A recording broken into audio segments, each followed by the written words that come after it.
Academy Autumn, and tonight I'm going to be reading you a bedtime story. The story I've chosen is The Gruffalos Child by Julia Donaldson.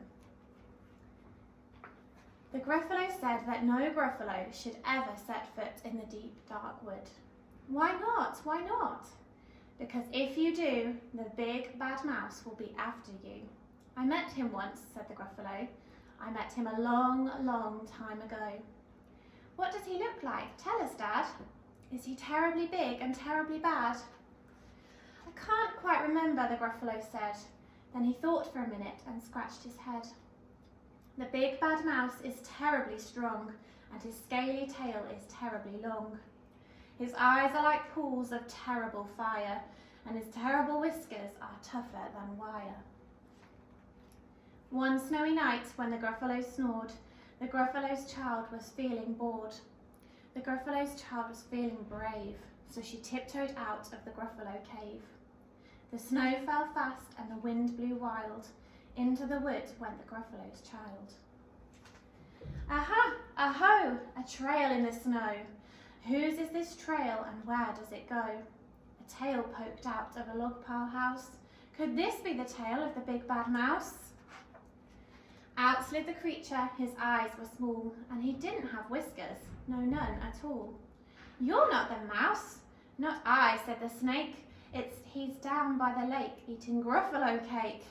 The snow fell fast and the wind blew wild. I'm not scared, said the Gruffalo's child.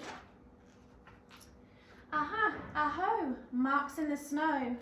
Whose are these claw marks and where do they go? Two eyes gleamed out of a treetop house. Could these be the eyes of a big bad mouse? Down flew the creature, his tail was short, and he didn't have whiskers of any sort. You're not the mouse. Twoo, not I. He's somewhere nearby eating Gruffalo pie. The snow fell fast and the wind blew wild. I'm not scared, said the Gruffalo's child. Aha, aho, a track in the snow. Whose is this track and where does it go? Whiskers at last and an underground house. Could this be the home of the big bad mouse?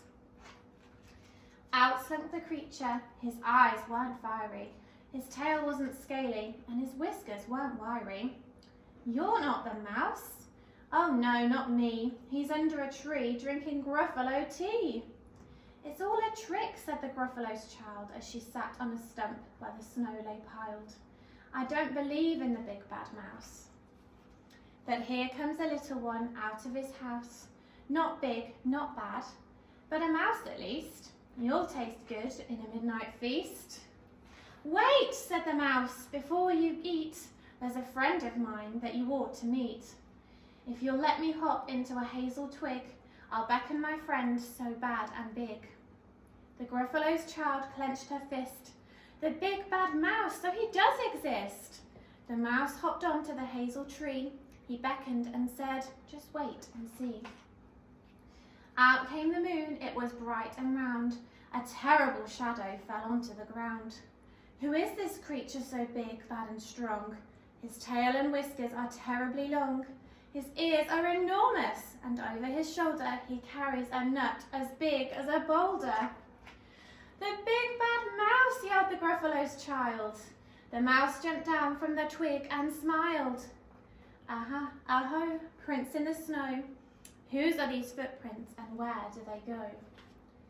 The footprints led to the Gruffalo cave, where the Gruffalo's child was a bit less brave. The Gruffalo's child was a little less bored. And the Gruffalo snored and snored and snored. Thank you for listening and sleep well.